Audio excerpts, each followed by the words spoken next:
Welcome to bird media. నేను మీ పవన్ కృష్ణమూర్తి. ఇటీవల కాలంలో సోషల్ మీడియాలో బాగా వైరల్ అవుతున్నటువంటి కొన్ని వీడియోస్, ముఖ్యంగా ఫ్రైడే వచ్చిందంటే నడి రోడ్డు మీద, అది ముఖ్యంగా యూపీ స్టేట్కి సంబంధించి నడి రోడ్డు మీద వేలాది మంది అక్కడ గుమిగూడి ప్రార్థనలు చేయడం, ముస్లిం సోదరులు ప్రార్థన చేయడం, నమాజ్ చేయడం. ఆ రోడ్డు మీద ఎందుకు చేస్తున్నారు, మసీదులు చేసుకోవచ్చు కదా అని చాలామంది మాట్లాడతారు. రోడ్డు బ్లాక్ చేసి అనేక చోట్ల జరుగుతూనే ఉన్నటువంటి పరిస్థితి.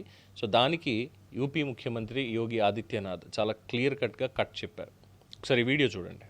लोग मुझसे पूछते हैं साहब आपके यहाँ यूपी में क्या सड़कों पे सचमुच नमाज नहीं होती? मैं कहता हूं कतई नहीं होती है, आप जाके देख लो, नहीं होती है। अरे सड़कें चलने के लिए है या कोई भी व्यक्ति आकर के चौराहे पे आके तमाशा बना देगा? क्या अधिकार है उसको सड़क रोकने का? आवागमन बाधित करने का कौन सा अधिकार है? जहां उसका स्थल होगा वहां जाके करें। उन लोगों ने मुझसे कहा साहब कैसे होगा, हमारी संख्या ज्यादा है। हमने कहा शिफ्ट में कर लो, तुम्हारे घर में रहने की जगह नहीं है तो भाई संख्या नियंत्रित कर लो, और नहीं है सामर्थ्य क्यों बेकार आगे संख्या बढ़ाई जा रहे हैं।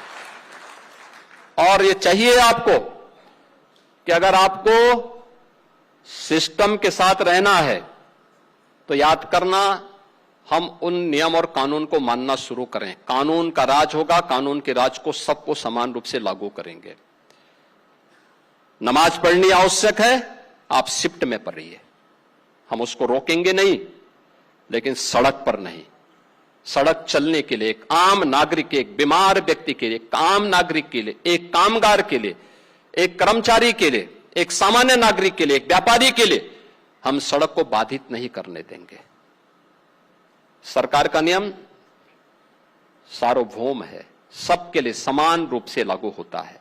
हमने सबको कहा, हमने कभी नहीं चलने देंगे, अराजकता नहीं सड़कों पे फैलने देंगे। प्यार से मानेंगे ठीक बात है, नहीं मानेंगे तो दूसरा तरीका अपनाएंगे। हमारा काम है संवाद बनाना। आप संवाद से मानेंगे, संवाद से, नहीं तो संघर्ष से भी देख लो। बरेली में लोगों ने हाथ आजमाने का कार्य किया, देख लिया ताकत।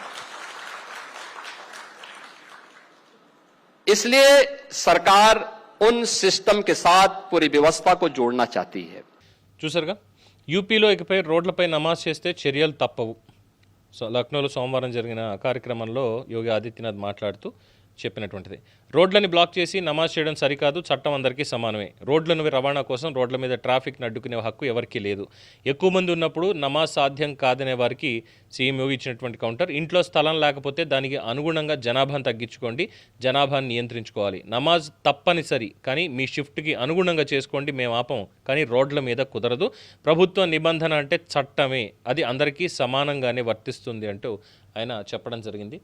దీని మీద కూడా మరి ఇక కౌంటర్లు మొదలవుతాయి, ఎన్కౌంటర్లు మొదలవుతాయి, అన్నీ కూడా మాట్లాడేవాళ్ళు మాట్లాడుతూనే ఉంటారు. బట్ ఆయన తీసుకోవాల్సిన డెసిషన్ ఆయన చాలా క్లియర్ కట్గా తీసుకోవడం జరిగింది. అయితే దీనికి మిగతా వాళ్ళు కొంచెం ఏం పెడుతున్నారంటే, నాగసాధువులు వస్తారు చూసారా కుంభమేళాకి, కుంభమేళాకి నాగసాధువులు ఆ ఒక్కరోజే వస్తారు చూసారా, ఆ ఒక్కరోజు వచ్చేదాన్ని రోడ్డు మీద వాళ్ళు చేసేటువంటి ఆ విన్యాసాలు, వాళ్ళు నడుచు వెళ్ళేటువంటి తీరు, వీటిని చూపిస్తూ ఇక్కడ చట్టం పనికి రాదా అని చెప్పి చాలామంది ప్రశ్నిస్తున్నారు. రోడ్డు మీద నమాజ్ చేయడానికి పనికిరాదు అని మీకు అన్నప్పుడు రోడ్డు మీద ఇవన్నీ చేసుకుంటూ వెళ్ళొచ్చా అని నాగసాధువుల గురించి ప్రశ్నిస్తున్నారు. అది వాళ్ళ విజ్ఞతకే వదిలేస్తున్నాను. ఇంకా అలాగే మిగతా వాళ్ళు ఇంకా వచ్చి వినాయక చవితి కూడా స్టాప్ చేస్తే బాగుంటుంది, ప్రతి శుక్రవారం జరిగేది, సంవత్సరానికి ఒకరోజు జరిగేది, రెండు ఈక్వలేనా అని చెప్పి కూడా క్వశ్చన్స్ అడుగుతున్నారు. అండ్ ఇంకా కొన్ని చూస్తే ఇంకా చాలామంది ఈ రకమైనటువంటిదే పెడుతున్నారు. చూద్దాం దీని మీద మళ్ళీ రియాక్షన్స్ ఎలా ఉంటాయో. Let's talk about later. దీని మీద మీ అభిప్రాయం తెలియచేయండి. చూస్తూనే ఉండండి ది బర్డ్ మీడియా.